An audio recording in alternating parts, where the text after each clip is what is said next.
All right, let's start कारो। ठीक है, अभी कंपनी ऑडिट रिपोर्ट ऑर्डर कारो 2020 पढ़ने से पहले एक चीज याद रखो, उसका नाम ही शुरुआत होता है कंपनी ऑडिट रिपोर्ट ऑर्डर से। सो अदर देन कंपनी किसी और एंटिटी पे कारो मत लगा देना अगर आप उसको ऑडिट करो। सपोज आप किसी दुकान को ऑडिट कर रहे हो, प्रोप्राइटरशिप का, not for profit organisation which is not a company, किसी पार्टनरशिप फर्म का, तो उनको कारो नहीं एप्लीकेबल होता है। बट कंपनीज में भी कारो सबको नहीं लगता है। ठीक है, सो वो हम सबसे एंड में जाके देखेंगे कि किनको कारो नहीं लगता है, उस झंझट में अभी नहीं पढ़ेंगे। बट अभी ये एज्यूम करके चलते हैं कि आपके क्लाइंट को कारो लगता है। ठीक है, आपके क्लाइंट को कारो लगता है। और कारो क्यों है, देखो मैं आपको बताती हूँ। ये कभी भी ऑडिट रिपोर्ट में कोई भी मैटर लिखने के लिए अगर आपको बोल दिया जाएगा ना, तो उसका फंडामेंटल प्रिंसिपल याद रखो क्या होता है। To bring the transparency about how your client is operating. Audit report में कोई मैटर क्यों है, ताकि यूजर ऑफ फाइनेंशियल स्टेटमेंट को पता चल जाए कि क्लाइंट अपना काम ठीक से कर रहा है या नहीं कर रहा है। अगर मैं शेयर होल्डर है तो मैं शेयर होल्डर है और मैंने किसी कंपनी में पैसा लगाया है, तो मैं जानना चाहती हूं कि वो कंपनी मेरे पैसे का यूटिलाइजेशन प्रॉपर कर रही है या नहीं कर रही। To bring out the matter of these transparency and operating effectiveness of an entity, and a lot of information about the financial of that entity, इस तरह की रिपोर्टिंग रिक्वायरमेंट आती है। कंपनीज एक्ट ने खुद ने ही कारो इंट्रोड्यूस किया और बोला कि देखो ऑडिटर, तुम अपना ऑडिट रिपोर्ट वगैरह जो बना रहे हो वो तो जाएगा ही, उसके साथ में एक काम करो, तुम ये एक्स्ट्रा चीज बना के दो। एक्स्ट्रा चीज क्या बना के दोगे, तुम एक कंपनी ऑडिट रिपोर्ट बना के दो। ऐसा 3 पन्ने का रहता है। ठीक है, company audit report order 3 to 4 pages का रहता है। ऐसा नहीं है कि वो कोई बहुत बड़ा सा बुकलेट या गाइडलाइन है। इट्स 3-4 पेजेस का कंपनी ऑडिट रिपोर्ट ऑर्डर होता है। वो बना करके दो। और वो बनाने के बाद मैं क्या बोल रहा हूँ, मैं कुछ 21 मैटर्स दे रहा हूँ। मैं कुछ 21 मैटर्स दे रहा हूं। उस मैटर्स में बताओ कि कंपनी कैसा परफॉर्म कर रही है जिसको आप ऑडिट कर रहे हो। व्हाट डिड आई से, I am giving you this 21 clauses. ये 21 मैटर में तुम सिर्फ मुझे ये बता दो कि कंपनी वो चीज कर रही है नहीं कर रही है, वेदर और नॉट, दैट्स इट। ठीक है, सिर्फ रिपोर्ट करना है, क्यों कर रही है, क्या रीजन था, क्या दुख था, ये सब नहीं एक्सप्लेन करना है। ऑडिटर का जजमेंट नहीं चाहिए वहां पर। ऑडिटर का जजमेंट नहीं चाहिए, फैक्ट चाहिए। वो आपको गलती दिखी नहीं दिखी, सिर्फ इतना बताओ। ठीक है, अब एक चीज याद रखना, कारो कभी भी एज अ महाभारत एग्जाम में लिखने के लिए नहीं आता। It is not a literature. It's single single clause के ऊपर 21 में से 2 क्लॉज का क्वेश्चन आएगा आपके एग्जाम में, वो भी सेपरेटली अलग अलग जगह पूछा जाता है, या मे बी एक ही जगह पूछ लेंगे। So don't try to cram all the information, clause 1 PP, clause 2 inventory, clause 3 loan guarantee.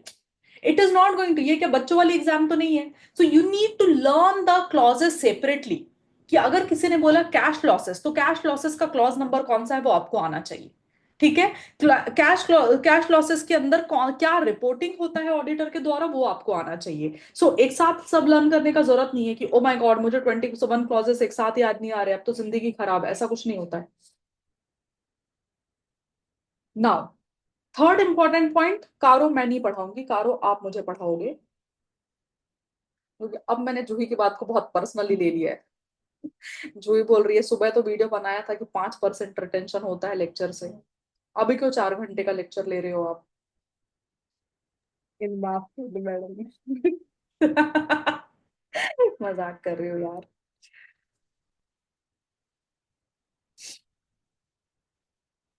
चलो, कारो क्लॉज नंबर 19 एकदम आड़ा तिरछा पढ़ेंगे, क्योंकि मैंने बताया कारो के सारे क्लॉजेस एक साथ नहीं आते हैं। कारो क्लॉज नंबर 19, आपके पास जो नोट्स है आप वो नोट्स पढ़ो, नहीं तो आप मेरे इस पे आ जाओ, कोई दिक्कत नहीं है। ठीक है, स्क्रीन पे देखो खाली।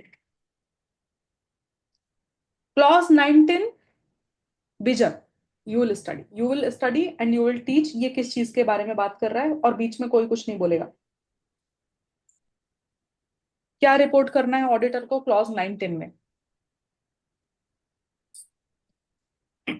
On the basis of the financial ratios, aging and expected dates of realization of financial assets and payment of financial liabilities, other information accompanying the financial statements, the auditor's knowledge of the board of directors and management plans, whether the auditor is of opinion that no material uncertainty exists as on the date of the audit report, that company is capable of meeting its liabilities existing at the date of balance sheet as and when they fall due within a period of 1 year from the balance sheet. ना vision, इसके पहले इसमें से ये जो paragraph आपने पढ़ा है, इसके बारे में कुछ इसके जैसा सिमिलर फीलिंग देने वाला आपने कहां पर पढ़ा है ऑडिट में?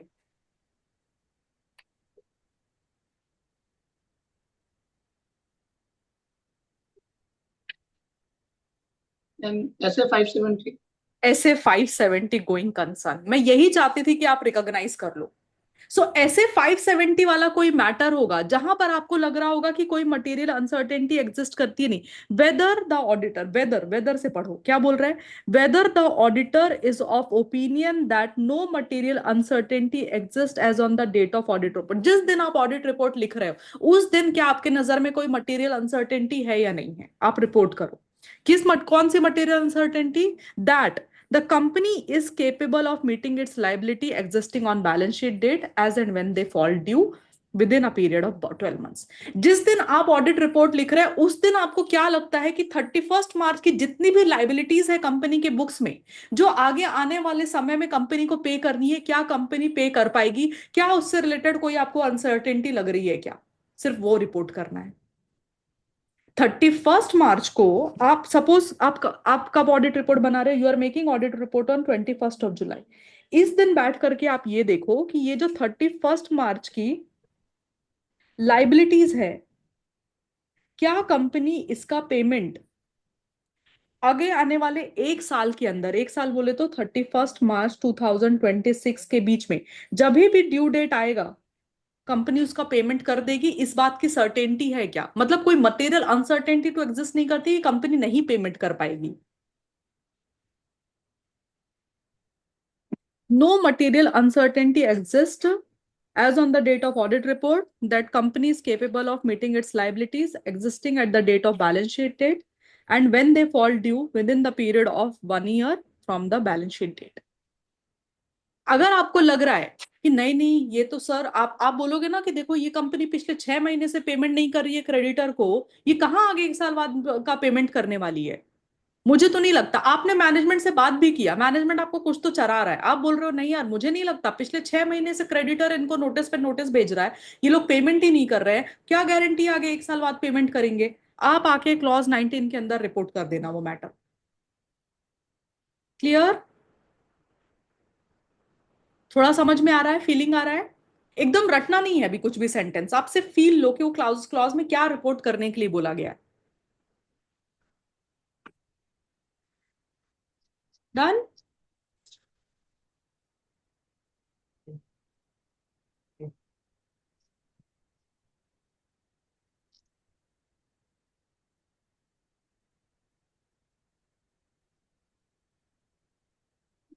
ठीक है, नेक्स्ट। कंपनीज एक्ट में something related to corporate social responsibility पढ़ा है आपने, CSR? Everybody has given law paper or maybe you are going to give law paper. You must have studied a particular section about the CSR. Do you have any idea what section is it?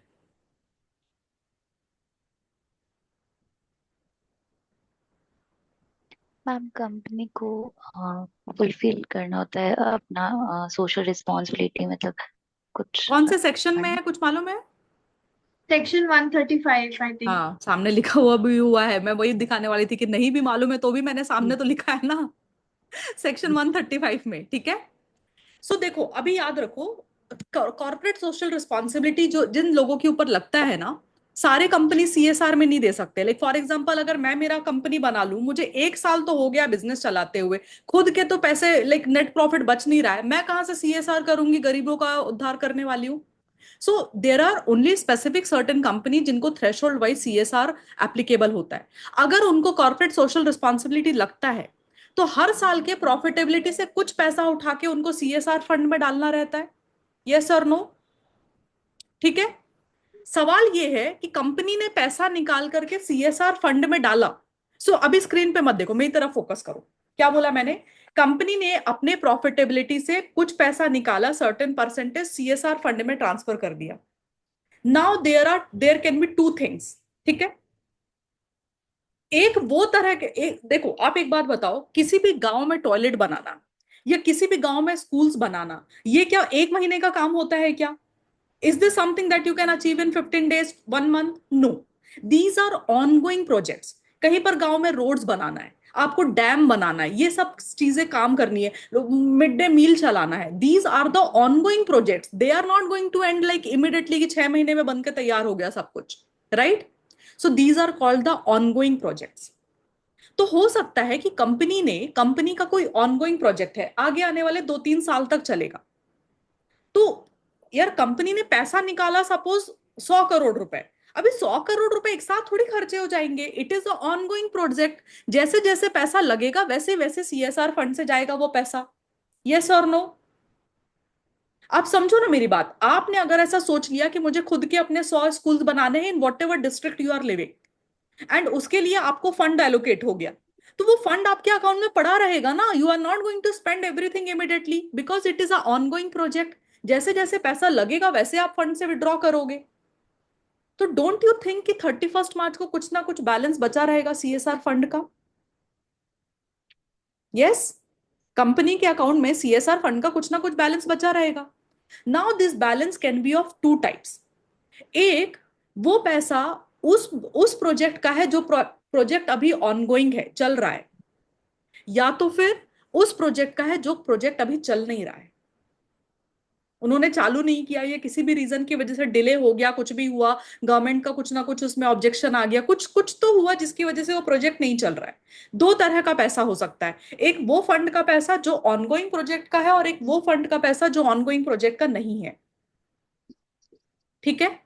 ये दोनों ही पैसे को आपको special account या special fund में transfer करना पड़ेगा। आपको बोले तो आपके क्लाइंट को। क्यों? क्योंकि अगर उन्होंने अपने मेन अकाउंट में रखा जहां पर बाकी पैसा रहता है, खर्चा कर देंगे, फिर सीएसआर में जब एक्चुअल यूज आना रहेगा वो मनी का, तो वो मनी गायब हो जाएगा। यस। सो आपका काम है ये रिपोर्ट करना कि क्या कंपनी ने वो दोनों तरह के प्रोजेक्ट का पैसा स्पेशल अकाउंट में डाला है या नहीं डाला है। Are we clear? एक बार अपन लैंग्वेज से पढ़ते हैं, ठीक है? I will show my screen again. जो भी डाउट रहेगा भी वो क्लियर हो जाएगा। मैंने दो तरह के प्रोजेक्ट बोले, वो याद रखना, ongoing project and not ongoing project वाले पैसे। अरे ओपन हो ना boss.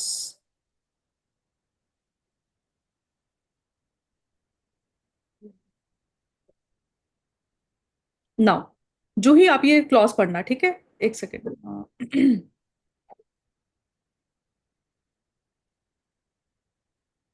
Clause clause clause clause clause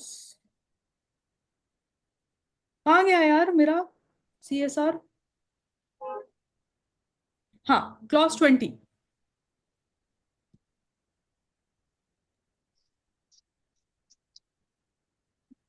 whether in respect of other ongoing आपका आवाज projects. बहुत कम आ रहा है। मैम 2 बन गया वो आपका स्क्रीन। क्या हो गया है?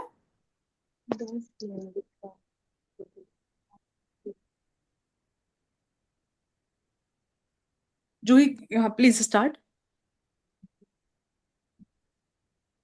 Whether in respect of other than ongoing projects, the company has transferred unspent amount to a fund specified in Schedule 7 to the Companies Act within a period of 6 months of the expiry of the financial year, in compliance with the second proviso to subsection 5 of Section 135 of the said Act. क्या बोला? कौन से project की बात कर रहे हैं जूही यहाँ पर? CSR प्रोजेक्ट जो भी हमने नहीं नहीं, सीएसआर प्रोजेक्ट के दो पार्ट्स मैंने सिखाए थे, ongoing project, other than ongoing project. ये वाला क्लॉज आपने किसके लिए पढ़ा है? फर्स्ट वाला point ongoing other than ongoing project के लिए। अदर देन ऑनगोइंग का प्रोजेक्ट का पैसा कहाँ ट्रांसफर होना चाहिए? Schedule 7 of Companies Act. Fund specified in Specific schedule 7 of Schedule companies act. कितने दिन के अंदर?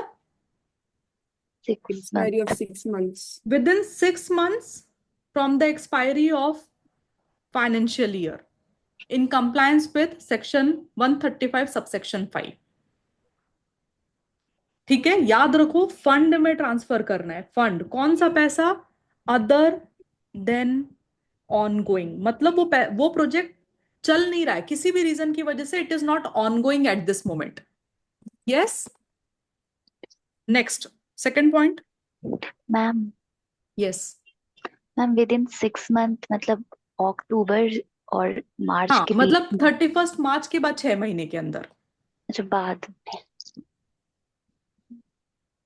Whether any amount remaining unspent under subsection 5 of the section 135 of the Companies Act pursuant to any ongoing project has been transferred to special account in compliance with the provision of subsection 6 of section 135 of the said act. मतलब ये कौन से पैसे की बात कर रहे हैं यहाँ पर? कौन से प्रोजेक्ट की बात कर रहे हैं? Ongoing project. ऑनगोइंग प्रोजेक्ट का पैसा कहाँ पर ट्रांसफर करना है? Special account. कोई टाइम पीरियड है क्या? नहीं. नहीं, क्योंकि वो ऑनगोइंग प्रोजेक्ट है ना, तो कोई फंड में ट्रांसफर करने की जरूरत नहीं है, क्योंकि फंड को निकालने के रिस्ट्रिक्शंस होते हैं। इसके लिए उन प्रोजेक्ट का पैसा फंड में डालने के लिए बोला है विच इज नॉट ऑनगोइंग। बट अगर ऑनगोइंग है तो आपको स्पेशल फंड में डालने की जरूरत नहीं है, एक सेपरेट बैंक अकाउंट में ट्रांसफर कर दो, जब लगेगा वहां से उठा उठा लिया जाएगा वो पैसा। Yes, easy peasy japanesey. Easy है, सारे क्लॉसेस इजी है, जस्ट आपको लॉजिक समझना चाहिए वो क्या बोल रहा है, फिर आप लैंग्वेज लर्न कर लोगे उसका। Another easy clause 17, Ashmita.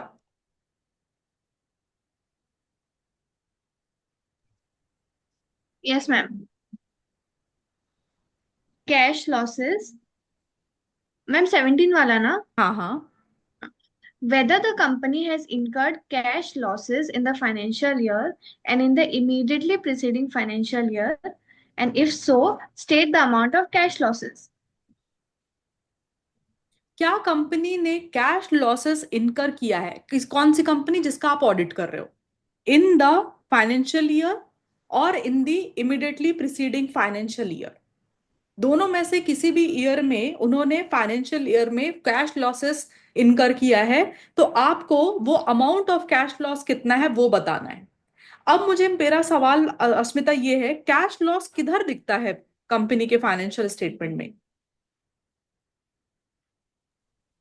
Ma'am या तो वो बैलेंस कैश फ्लो स्टेटमेंट में होगा या फिर वो बैलेंस शीट के एसेट साइड में होगा। बैलेंस शीट के एसेट साइड में कैश लॉस दिखता नहीं है, पहली बात। नहीं नहीं, लॉस है ना वो। कैश हाँ, फ्लो स्टेटमेंट में दिखेगा आपको, याद है कैश फ्लो स्टेटमेंट में ऐसा हो सकता है, कैश फ्लो स्टेटमेंट में दो तरह के कैश फ्लो दिखते हैं, positive cash flow, negative cash flow. Have you seen the cash flow statement? जब आप बनाते हो नेगेटिव कैश फ्लो निकल के आता है, तो कैश फ्लो में अगर नेगेटिव वैल्यू आ रही है that means cash losses.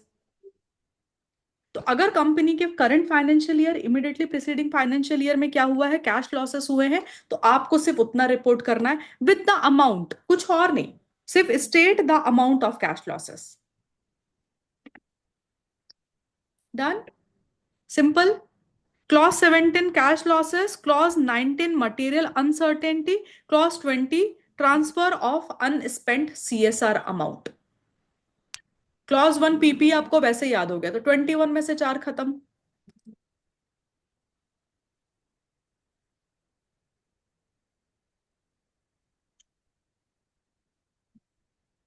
Priyanka, Clause 18।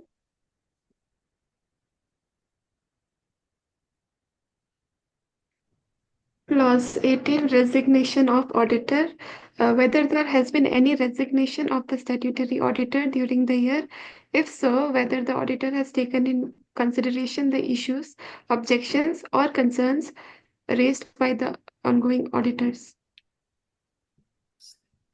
दो ऑडिटर की बात हो रही है, ठीक है? एक है आउटगोइंग ऑडिटर और एक है इनकमिंग ऑडिटर। सवाल क्या है कि अगर सपोज ड्यूरिंग द ईयर, जिस पीरियड को आप ऑडिट कर रहे हो, आपको पता चले कि इसके पहले वाला जो ऑडिटर है वो रिजाइन करके खुद से गया है, रिजाइन किया है उसने अपनी पोजीशन एज अ, कौन ऑडिट से किसको पैसा नहीं चाहिए भाई, कौन रिजाइन करके जा रहा है? मतलब कुछ ना कुछ तो मैटर इंपॉर्टेंट रहा होगा कि सामने वाले ने रिजिग्नेशन दिया है। यस, अगर पिछला ऑडिटर रिजाइन करके जा रहा है तो क्या इनकमिंग ऑडिटर ने आउटगोइंग ऑडिटर के इश्यूज, ऑब्जेक्शंस एंड कंसर्न्स को कंसिडर किया या नहीं किया? कैसे कंसिडर करोगे? आप याद रखना, प्रोफेशनल एथिक्स का पार्ट बनता है, ये आप सीए फाइनल में पढ़ोगे। आपको जो आउटगोइंग ऑडिटर होता है ना, उसको उससे बात करनी पड़ती है, आइदर लेटर के थ्रू या खुद जा करके मिलो, आप बाय हैंड बात कर सकते हो, मतलब फेस टू फेस बात कर सकते हो, या तो आप उसको लेटर के थ्रू, या तो फिर you have to basically you have to communicate in writing. और आपको उससे एक्नॉलेजमेंट लेना पड़ता है कि भाई तुझे मेरे अपॉइंटमेंट से तुझे कोई दिक्कत तो नहीं है, और ड्यूरिंग योर टेन्योर क्या तुमने कुछ ऐसा प्रॉब्लम फेस किया जिसकी वजह से तुमको लगता है कि मुझे as a auditor position accept नहीं करना चाहिए? ऐसा हो सकता है प्रियंका कि पिछले वाला बंदा इसलिए रिजाइन करके गया है क्योंकि उसका पिछले 2 साल का फीस नहीं दिया है क्लाइंट ने। ऐसे केस में आपने एक्सेप्ट कर लिया, आपके साथ भी वो वही करेगा? या तो ऐसा हो सकता है रोनन कि पिछला ऑडिटर इसलिए रिजाइन करके गया है क्योंकि उसको एंटिटी के फाइनेंशियल स्टेटमेंट में बहुत सारे मिस स्टेटमेंट मिले। मिस स्टेटमेंट की वजह से, मिस स्टेटमेंट बहुत बड़े अमाउंट के थे, ऑडिटर चाहता था नेगेटिव ओपिनियन देना, क्लाइंट बोला नेगेटिव ओपिनियन नहीं देने का, नहीं तो मैं निकाल दूंगा। यू सेड मैं खुद ही रिजाइन कर देता हूं, मतलब जो पुराना ऑडिटर था उसने बोला मैं खुद रिजाइन कर देता हूं, मैं निकल जाऊंगा, तुम दूसरे को हायर कर लो। इतना सब नेगेटिव काम कर रहे हो, मैं क्या क्लीन रिपोर्ट देके जाऊंगा क्या? मेरे क्वालिटी के ऊपर भी क्वेश्चंस आते हैं ना, राइट? तो अगर सामने वाला निकल के जा रहा है, सो डेफिनेटली कुछ ना कुछ रेड फ्लैग्स होंगे। This is a clause about the red flag, कि क्या अगर कोई रेड फ्लैग जनरेट हुए, रेड फ्लैग्स दिख रहे हैं, एंड स्टिल आपने एंगेजमेंट एक्सेप्ट किया है, तो यार ये तो पाप वाली बात है, ये तो मतलब सिर्फ आप मनी माइंडेड हो इसके लिए आप कर रहे हो ऐसा कुछ। Yes, whether there has been any resignation, पहली बात तो रेजिग्नेशन होना चाहिए। नॉर्मल केस में वो छोड़ के गया है तो फिर उसके इशू कंसर्न, लेकिन हालांकि प्रोफेशनल एथिक्स में हमको हर केस में बात करनी पड़ती है। याद रखो, आप कोई भी अश्योरेंस एंगेजमेंट याद करते हो ना, प्रोफेशनल एथिक्स आपके ऊपर कंपल्सरी मैंडेट करता है कि पिछले ऑडिटर से आपको बात करनी ही पड़ेगी, ठीक है? यहां पर सिर्फ वो वाले केस में बोल रहे हैं जहां पर पिछला ऑडिटर क्या किया है, कंपनीज का रिजाइन करके गया है। अगर हाँ, तो ऑडिटर, whether auditor मतलब कौन सा auditor, incoming auditor has taken into consideration any issues, objection and concerns raised by the outgoing auditor. Easy है ये clause, 5 clause down, 17, 18, 19, 20।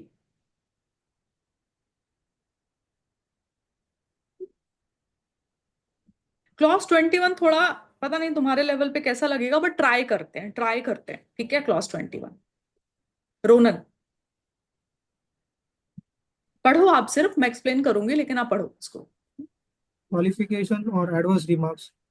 Whether there have been any qualifications or adverse remarks by the respective auditors in the company's auditors report order reports of the companies included in the consolidated financial statement. If yes, then indicate the details of the companies and the paragraph numbers of the CARO report containing the qualifications or adverse remarks. अब सोचो क्या हुआ यहां पर।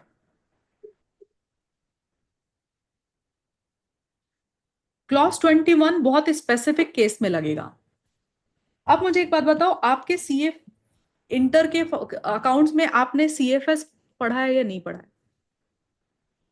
CFS कब बनता है? जब एक पेरेंट कंपनी होती है, उसके सब्सिडरीज होते हैं, उसके एसोसिएट होते हैं और उसके जेवी होते हैं। इन सब के फाइनेंशियल स्टेटमेंट का कंसोलिडेशन होता है एट पेरेंट कंपनी लेवल, और पेरेंट कंपनी बनाती है सीएफएस, ठीक है? अब आप याद रखो, यहां पर 5 ऑडिटर होंगे। एक ये वाली सब्सिडरी का ऑडिटर, एक ये वाली सब्सिडरी का ऑडिटर, एक एसोसिएट का ऑडिटर और एक जेवी का ऑडिटर। एक ऑडिटर जो सीएफएस का ऑडिटर है। So suppose you are the auditor of CFS, तो you are the auditor of parent company. ये जो चार ऑडिटर्स हैं, they are called component auditor. Parent company के कंपोनेंट्स के ऑडिटर हुए तो उनको क्या बोलोगे आप? Component auditor. क्लॉज क्या है कि ये जो कंपोनेंट ऑडिटर ने अपने अपने कंपोनेंट का ऑडिट किया होगा, ठीक है, तो हो सकता है इसमें से कोई ऑडिटर, हम अज्यूम करते हैं कि ये वाला ऑडिटर और ये वाले ऑडिटर ने क्या दिया है? Negative opinion. नेगेटिव ओपिनियन दिया मतलब क्वालिफिकेशन और एडवर्स ओपिनियन दिया हुआ है इन दी ऑडिट रिपोर्ट। तो आपको क्या रिपोर्ट करना है कि ये जो ऑडिटर है, मतलब यू पेरेंट ऑडिटर, क्या आपने रिपोर्ट में इनके, ये वाले व्यक्ति के और ये वाले व्यक्ति के रिमार्क्स कंसिडर किए हैं या नहीं किए? कब? जब आप सीएफएस को ऑडिट कर रहे हो। सीएफएस क्या होता है? कंसोलिडेटेड फाइनेंशियल स्टेटमेंट होता है सबका। तो इस सीएफएस के ऑडिट में अगर आपको लगता है कि किसी कंपोनेंट के इंडिविजुअल ऑडिट रिपोर्ट में नेगेटिव ओपिनियन है, तो कृपया करके आप बताना whether there have been any qualification or adverse remark। तो आप बोलोगे हाँ हाँ है, ये वाली ये सब्सिडरी और एसोसिएट में क्वालिफिकेशन एडवर्स रिमार्क है, ठीक है। So whether there have been any qualification or adverse remark by the respective auditor in the company's report included in the CFS, तो आप बोलोगे yes ये है। अगर है तो indicate the details of companies, paragraph number of car report containing qualification। आपको ये बताना पड़ेगा कि कौन सी कंपनी में। तो आप बोलोगे ये पर्टिकुलर सब्सिडरी में है, ये एसोसिएट में, सब्सिडरी में एसोसिएट में कौन सा ओपिनियन है? क्वालिफाइड एक जगह पर, एक एडवर्स है। क्यों है? कौन सा पैरा नंबर रेफर करना पड़ेगा? वो पैरा नंबर सिर्फ बता देना यहां पर। अगर नहीं है किसी में क्वालिफिकेशन तो आप बोल लेना नहीं है कोई क्वालिफिकेशन। अगर है तो क्लॉज 1 में रिपोर्ट करना आप as a parent auditor, parent company auditor. थोड़ा is this making sense? Take your time to digest this example.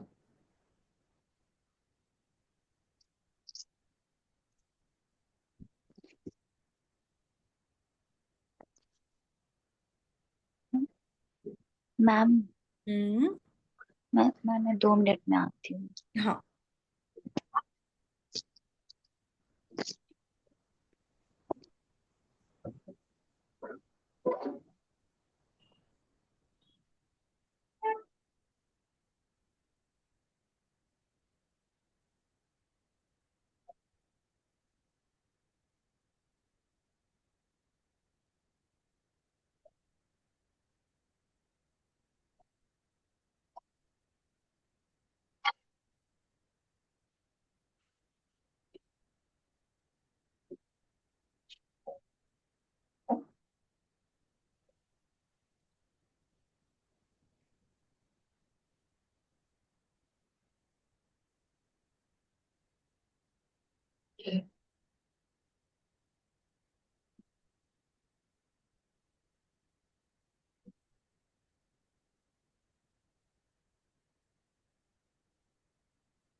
Done, clear, any doubts on this one?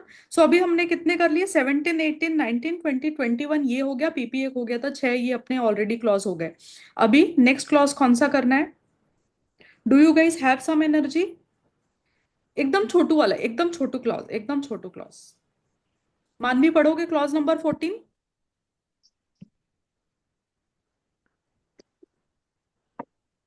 Ma'am, internal audit, whether the company has internal audit system commensurate with size and nature of its business. And second point, whether the report of internal auditor for the period under the audit were considered by the statutory auditor. ऐसा कौन सा standard है जिसके अंदर आप internal auditor की report consider करते हो?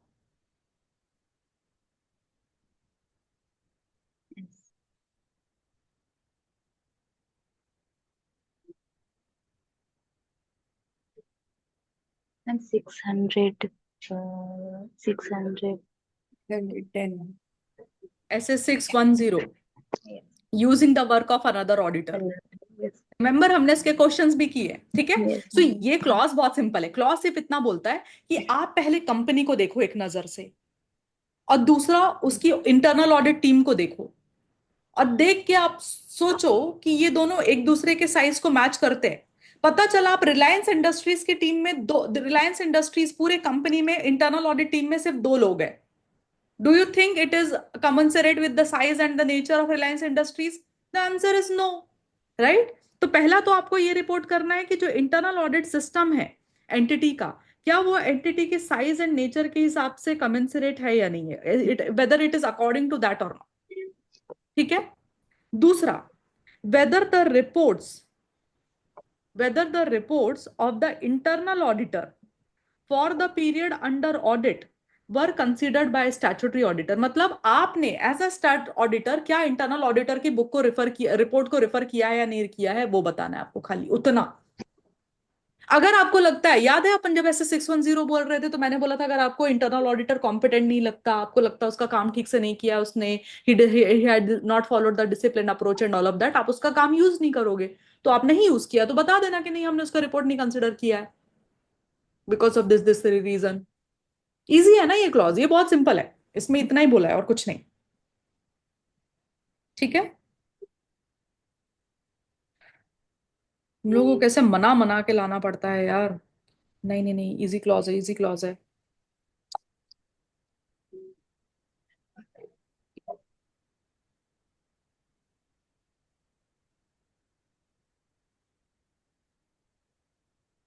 Ma'am, नहीं clause बचा का है। नंबर, अब ना क्या, clause का नंबर भी याद रखना होगा। हाँ, That's important. क्लॉज नंबर याद रखना पड़ेगा। You have to take out 10 minutes from your life and remember all the clause numbers. There are few things in audit जो याद एज इट इज होना चाहिए, मैं बताती हूँ। एक तो स्टैंडर्ड्स के नंबर एंड नाम फुल, क्लॉज के नंबर एंड नाम फुल, एंड तीसरा सीए फाइनल के लेवल पे प्रोफेशनल एथिक्स आएगा। वहां पर प्रोफेशनल एथिक्स में 34 क्लॉजेस होते हैं वो, और जो 10 एक्स्ट्रा स्टैंडर्ड्स ऑन ऑडिटिंग, आप स्टैंडर्ड्स अलग डिफरेंट स्टैंडर्ड्स पढ़ोगे सीए फाइनल में वो, ठीक है? तो ये तो आपको आना ही चाहिए, और वो हाँ नंबर एंड नाम पूरा याद होना चाहिए, ठीक है? And it's easy to remember ना, पहली बात तो यहाँ पर इजी है। सुनो, अभी देखो, अपने इजी क्लॉजेस की लिस्ट में ये सबसे लास्ट वाला है, ठीक है? जो मैं आपको, this is probably the last thing we are studying. अगर अगर आप लोग गिव अप करो, मतलब अभी अब बहुत ज्यादा भी हो रहा है ना, तो आई अंडरस्टैंड। तो अगर आप बोलोगे तो फिर then we will study the next, like whenever we meet next, ठीक है? लास्ट वन, ठीक है? अब सुनो, लॉजिकली सुनो पहले इसको। ये आपका क्लाइंट है, ये उसका पीएनएल स्टेटमेंट है, ठीक है। पीएनएल इनकम स्टेटमेंट में एक इनकम थी कितने की, 20 लाख रुपीस की। आपके क्लाइंट ने नहीं दिखाई, ठीक है, नहीं दिखाई। आपको भी नहीं पता था ये चीज कि क्लाइंट ने नहीं दिखाई, आपके नहीं पकड़ में आया, नहीं पकड़ में, हम वैसे भी सैंपल बेस्ड ऑडिट करते, नहीं पकड़ में, 20 लाख की इनकम उन्होंने छुपा ली क्लाइंट ने, ठीक है। इनकम टैक्स का असेसमेंट हो गया, बिजन के फादर ने कर दिया, ठीक है। क्लाइंट बिजन के डैड को पता चल गया पीएनएल में 20 लाख की इनकम का घोटाला हुआ है। क्लाइंट रोने लगा, बोला यस यस मैंने किया है घोटाला, ठीक है। बिजन के फादर ने बोला मेरे को कोई मतलब नहीं है, ये 20 लाख की इनकम पे टैक्स पे करो। क्लाइंट ने बोला ओके मैं टैक्स पे कर देता हूं, एंड क्लाइंट ने पे कर दिया। क्लाइंट ने इनकम भी सरेंडर कर दी कि हाँ हाँ 20 लाख की इनकम है, और टैक्स भी पे कर दिया। आपका इस पूरे स्टोरी में, आपका बोले तो बिजन का इस पूरे स्टोरी में क्या काम है मैं बताती हूँ। सपोज वही क्लाइंट, बिजन उसका स्टार्ट ऑडिटर बना, ठीक है। बिजन उसका स्टार्ट ऑडिटर बना तो उसका सिर्फ एक ही काम है रिपोर्ट करने का, कि ऐसी कोई इनकम, पिछले साल की ऐसी कोई इनकम जो इनकम टैक्स असेसमेंट के दौरान सरेंडर हुई है, जिसके ऊपर टैक्स पे किया है क्लाइंट ने सरेंडर करके इनकम, क्या एंटिटी ने अपने पीएनएल स्टेटमेंट में वो इनकम बाद में दिखाई या नहीं दिखाई, लेटर उन्होंने दिखाई या नहीं दिखाई। सी, प्रॉब्लम क्या आया था कि पीएनएल स्टेटमेंट से एक इनकम गायब थी। इनकम स्टेटमेंट वाले आए, उन्होंने इनकम टैक्स वाले आए, उन्होंने असेसमेंट किया, उन्होंने वो इनकम पकड़ के निकाली, उसके ऊपर टैक्स लिया, निकल गए। अब अपने पीएनएल में दिखाओ नहीं दिखाओ, इनकम टैक्स वालों को मतलब नहीं है। But as a auditor it becomes your responsibility to check whether that income is now disclosed in the PNL और नॉट। करेक्शन तो करना पड़ेगा ना बुक्स का। सो टैक्स लाइबिलिटी और पीएनएल में जो 20 लाख की इनकम दोनों आनी चाहिए। यस, आपको वही देखना है।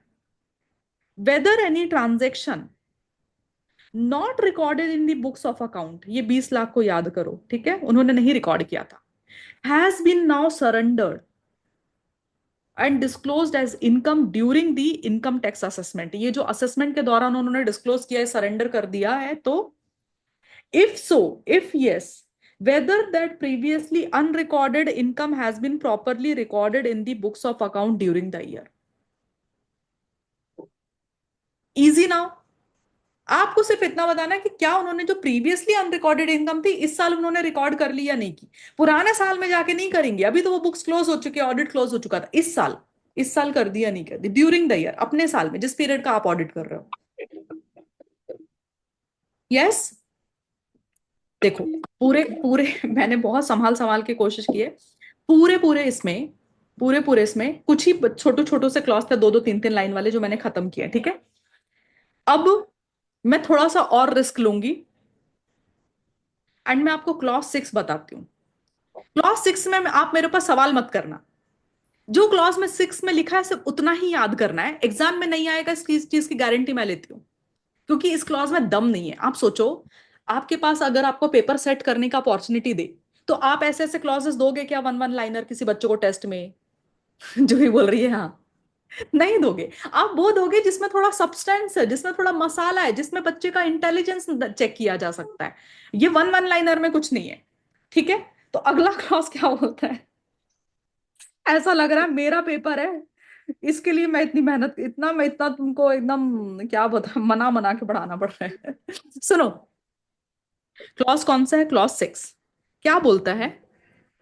कंपनी, कुछ कुछ कंपनीज को ना सेंट्रल गवर्नमेंट ने क्या किया है, सेंट्रल गवर्नमेंट ने बोला है कि ये कुछ पर्टिकुलर इंडस्ट्रीज है ना, ये लोग सिर्फ बुक पीएनएल बैलेंस शीट बनाते हैं, ये अच्छी बात नहीं है। इनको बोलेंगे कॉस्ट रिकॉर्ड भी बनाए। क्या बनाए? कॉस्ट रिकॉर्ड भी बनाए, जहां पर अपना कॉस्ट ऑफ प्रोडक्शन का पूरा डेटा वेटा सब लेकर के आए, ठीक है। बोला है उनको, उसने बता दिया है, सेंट्रल गवर्नमेंट ने बता दिया कि कौन से इंडस्ट्री को करना है, सबको नहीं करना होता है, ठीक है ये चीज है। अभी अभी मेरे बिजनेस को बोलेंगे कि तुम बताओ कॉस्ट, एक बच्चे को ये बेचने का कितना कॉस्ट लगता है, हर बिजनेस को एप्लीकेबल नहीं है ना, कुछ लोग मेरे जैसे बहुत छोटे छोटे बिजनेस के लोग रहते हैं, उनको नहीं फर्क पड़ता है। It is for the major businesses, कुछ स्पेसिफाइड इंडस्ट्री जैसे इलेक्ट्रिसिटी डिस्ट्रीब्यूशन वाले बिजनेस में हो गए, आप कुछ मेजर मैन्युफैक्चरिंग प्लांट में काम करते हो, उन लोगों के लिए एप्लीकेबल होता है, सबको नहीं एप्लीकेबल है। बट अगर एप्लीकेबल है आपके क्लाइंट को, तो आपको सिर्फ इतना रिपोर्ट करना है कि क्या उन्होंने वो मेंटेन किया है cost record, whether maintenance of cost record has been specified by central government under section 148 of subsection 1 of companies act, and whether such accounts and record have been made or maintained। अगर specify किया है आपके client को, तो क्या आपके client ने बनाया है नहीं बनाया, आपको ऑडिट नहीं करना, आपको सिर्फ देख लेना है कि उन्होंने बनाया नहीं बनाया, नहीं बनाया तो रिपोर्ट कर देना क्लॉज 6 में आके। इतना याद रखना, सबको कॉस्ट रिकॉर्ड नहीं लगता, किसको कॉस्ट रिकॉर्ड लगता है वो स्पेसिफिक इंडस्ट्री को लगता है, स्पेसिफिक इंडस्ट्री वो सेंट्रल गवर्नमेंट ने डिफाइन किया हुआ है। यस, कि टोटल कितने क्लॉज हो गए अपने including PP?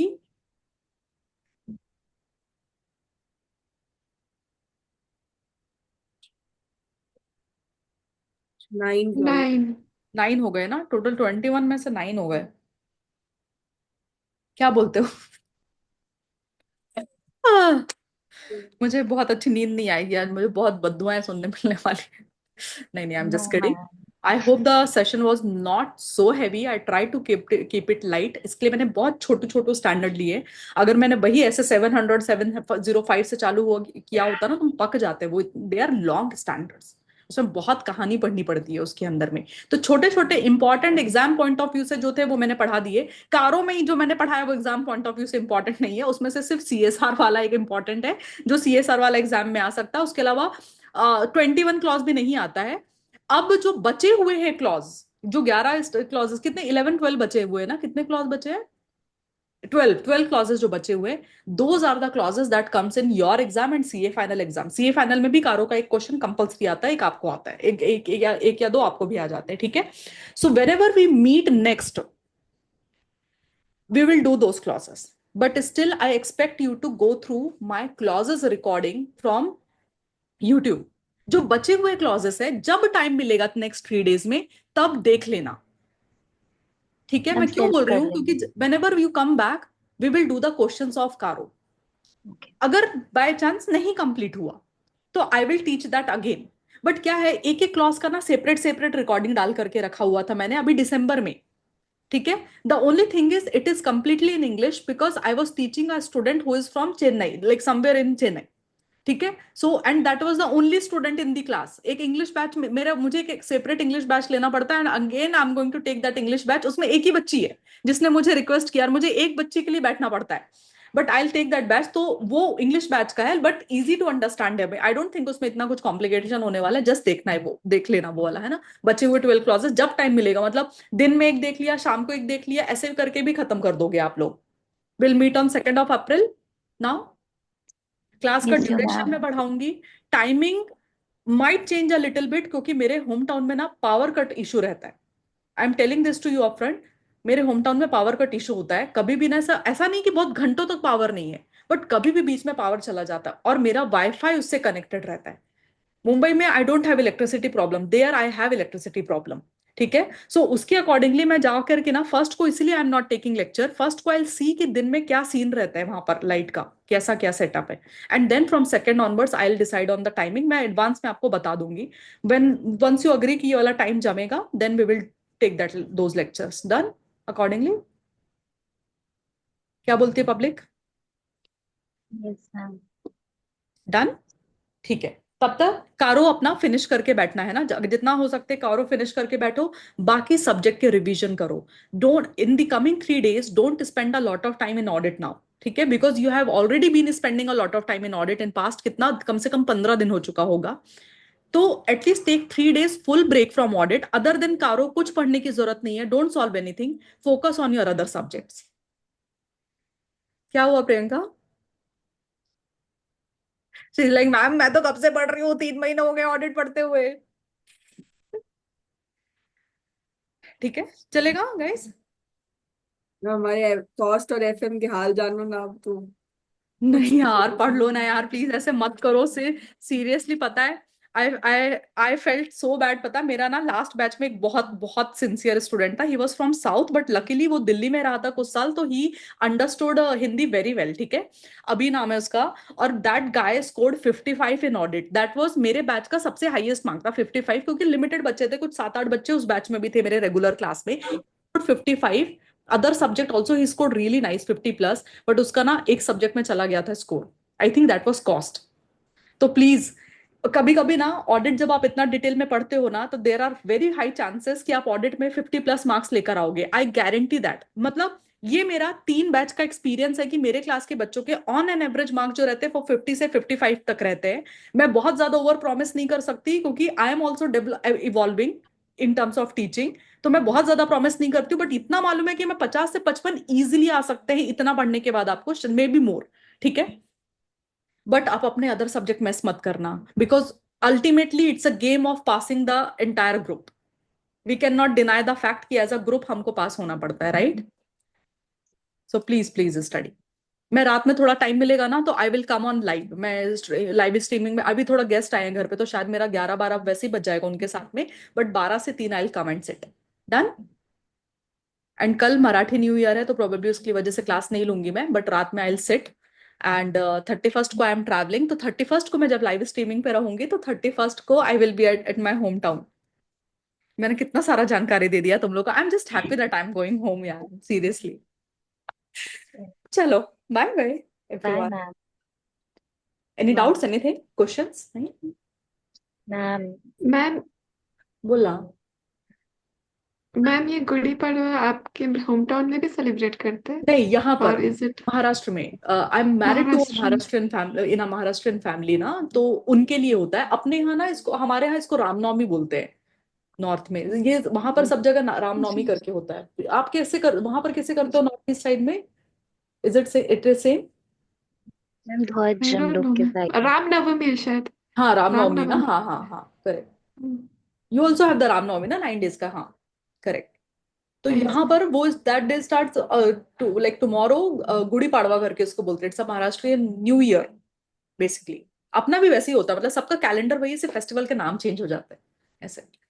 So that we have over here. I send you the photo, हम क्या करते हैं उसमें। वो गुड़ी वगैरह बनता है, मेरे को इतना मालूम नहीं है उसका, मतलब even though it is going to be my third Gudi Padwa. Tarak Mehta में देखा था मैम।